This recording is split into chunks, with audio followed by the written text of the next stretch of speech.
На самиот почеток, заради актуелноста, сакам да укажам на потребата премиерот Никола Груевски да собере малку храброст и да се извини на граѓаните на Република Македонија за срамот што го нанесе на државата и за штетата што ја нанесе на македонската демократија. Но тоа може да го направи, ние сме свесни, само државник. Груевски очигледно тоа не е. Наместо тоа, Груевски ги повикува пратениците и новинарите, ако имале малку доблес, треба да му се извинат на Трајко Велјановски, само затоа што биле исфрлени од собранието, не поминале и со некои поголеми последици. Амнестирајќи ги сите виновници за насилството во македонскиот парламент, Груевски практично призна кој е инспираторот и наредбодателот на бруталниот чин, што се случи на тој црн понеделник. И целата ова шарада во врска со извештајот на Адхок комисијата, вклучително и ова неговото последно писмо до Филе, со којему го објаснува она што Филе многу добро го знае, е само една тажна приказна за македонскиот безизлез, во кој не донесе токму Груевски и неговата политика. По дебаклот на демократијата и правната држава на 24.12.2012 година, сега на сцена е деградација на институциите на македонското општество и македонското општество во целина. Кажете ми, ве молам, во која нормална држава може шефот на извршната власт да ги повикува пратениците на одговорност? Тоа може само во негова Македонија. Она што го прави Груевски во последните денови е само уште една силна потврда за расширеното уверување дека НАТО и Европската Унија воопшто не се посекувани негови дестинации. За ова теза има многу докази, а јас во оваа прилика ќе ви посочам само 3 најсвежи. Доколку Груевски искрено посакува Република Македонија да влезе во НАТО, немаше толку многу да ја запостави армијата на Република Македонија за сметка на полицијата. Вие тоа добро го знаете како новинари, јас само ќе ве подсетам. Сите изминати години од неговото владење за потребите на Република Македонија, односно за армијата на Република Македонија, која нели треба што побрзо да ги достигне стандардите на НАТО, се издвојуваат од буџетот се помалку пари, додека за полицијата се повеќе. Па имаме состојба армијата да има многу скромна, во некои делови воопшто да нема опрема, а полицијата да има најсовремена и најсофистицирана опрема и наоружена до зави. По бројност, скоро тука некаде си. Мислите дека тоа случајност, предпоставувам, никој не може тоа да го предпостави. Груевски добро знае дека полицијата треба да го штити режимот и него лично, додека армијата треба да ја штити државата, Република Македонија. Сами заклучете кој е приоритетот на Груевски. Во регионот добро видено и запамтено сценарио, а искуство она што го направи Србија за време на Милошевиќ. Или погледнете го неговото сваќање за слободата на изразувањето и слободата на медиумите, услов без кој не може во Европската Унија.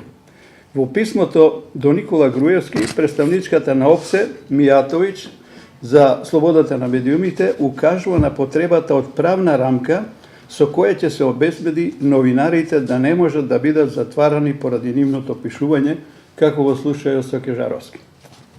Груевски одговара дека во Македонија се почитува уставот според кој има силна разграниченост меѓу извршната и судската власт и тој тука како премиер не би требало и не смее да се меша, како лицемерија. Тој веројатно очекува судот да предложи таков закон и да пушти во собранието за да се заштитат некои интереси во сферата на медиумите.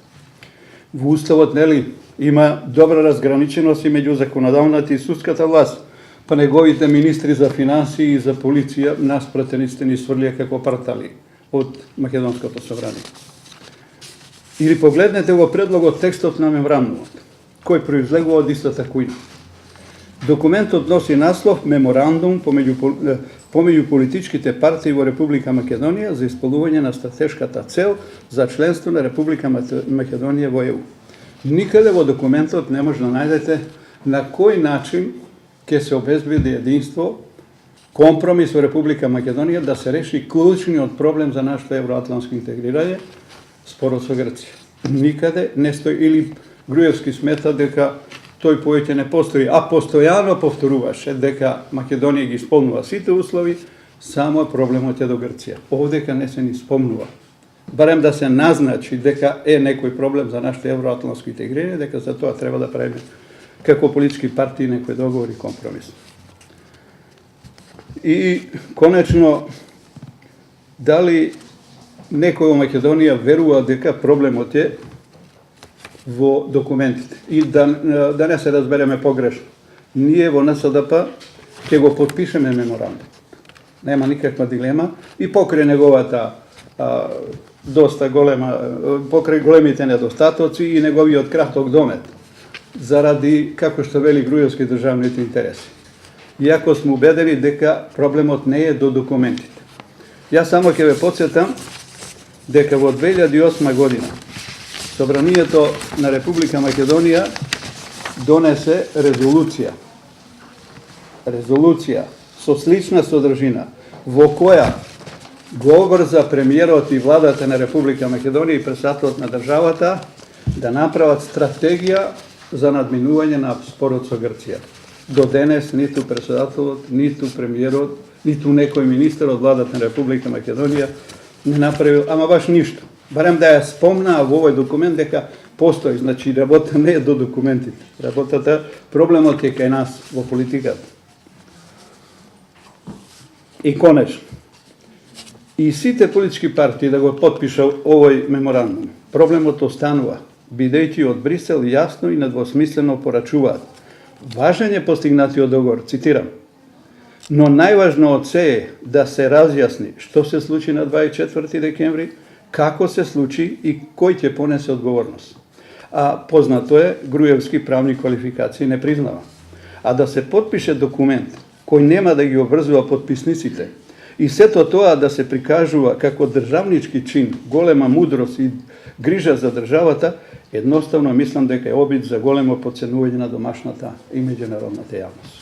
Група за спроведување на препораките работи по членовите во Собранието ќе има ли внесено по своји уставни барања надвор тоа што е договорено во комисијата? Па посебно барање би било ако може комисијата да ја заврши работата пред да дојде извештајот за прогресот на Македонија во оваа година. Ние сме апсолутно песимисти дека до такво нешто може да дојде. Значи, Брисел сега треба да ни верува на црни очи, на добра волја, бидејќи не сум сигурен оние врски што се од извештајот, особено препораките, дека ќе може да се реализираат.